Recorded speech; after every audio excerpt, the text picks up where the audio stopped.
श्री राम द्वारा ताड़का वध तथा अहिल्या का उद्धार। श्री राम तथा चारों भाइयों की शिक्षा पूर्ण होने के चारों भाई राजमहल में वापस लौट जाते हैं। उसके कुछ ही समय पश्चात महर्षि विश्वामित्र राजा दशरथ के महल में आते हैं तथा राजा दशरथ से कहते हैं कि उन्हें श्री राम चाहिए ताकि उनके यज्ञ तथा अनुष्ठानों की असुरों तथा राक्षसों से रक्षा की जा सके। राक्षस हमेशा हमारे यज्ञ में बाधा डालते हैं और यज्ञ को पूरा नहीं होने देते। इसलिए हम राम को अपने साथ ले जाना चाहते हैं ताकि वह हमारे यज्ञ तथा अनुष्ठानों रक्षा कर सकें।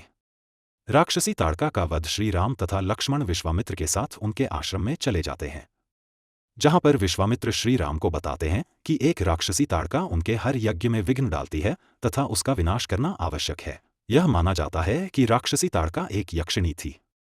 महापुराण में वर्णित है कि यक्षिणियां स्वयं मां दुर्गा की शक्ति का अंश होती है, इसलिए वे बहुत शक्तिशाली होती है।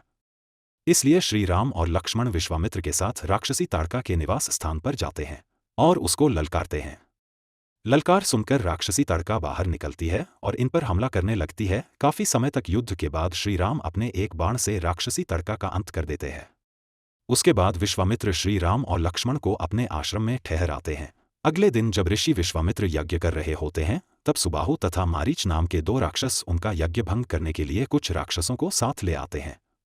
लेकिन श्री राम और लक्ष्मण पहले से ही वहां यज्ञ की रक्षा में तैनात होते हैं और मैं दोनों अपने दिव्य बाणों से सभी राक्षसों का अंत कर देते हैं।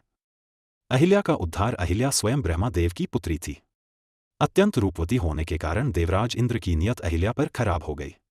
इसके पश्चात भी अहिल्या की शादी महर्षि गौतम से हो गई। इससे देवराज इंद्र बहुत क्रोधित हुए और उन्होंने उन दोनों से बदला लेने की सोची।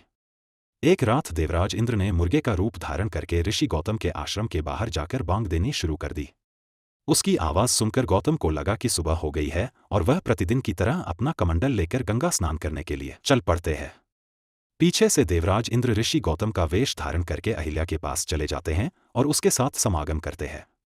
जब ऋषि गौतम गंगा तट पर स्नान करने के लिए पहुंचते हैं तो उन्हें यह आभास होता है कि अभी सुबह हुई नहीं है, अवश्य ही किसी ने उनके साथ छल किया है।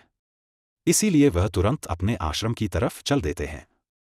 ऋषि गौतम अपने आश्रम पहुंचते हैं तो वह देखते हैं कि उन्हीं के भेष में एक व्यक्ति उनकी कुटिया से निकल रहा है। ऋषि गौतम परम तपस्वी थे, इसलिए वह छल वेश में भी देवराज इंद्र को पहचान जाते हैं और उसे कुरूप होने का श्राप देते हैं। यह सुनकर अहिल्या अपनी कुटिया से बाहर निकलती है। तब वह समझ जाती है कि उसके साथ छल हुआ है और अपने पति ऋषि गौतम के पैरों में गिरकर क्षमा मांगने लगती है। लेकिन क्रोध में भरे हुए श्री गौतम ने उन्हें क्षमा नहीं किया और तुरंत पत्थर में बदलने का श्राप दिया। बार बार मिन्नत करने के बाद ऋषि गौतम को अहिल्या पर दया आ जाते हैं और वह उसके मुक्ति का मार्ग बताते हैं।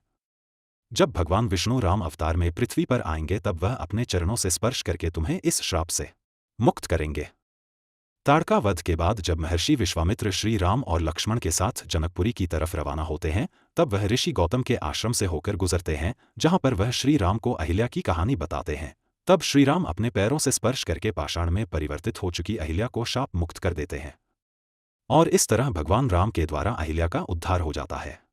तो ऐसे ही ज़्यादा से ज़्यादा वीडियोस देखने के लिए हमारी चैनल से जुड़े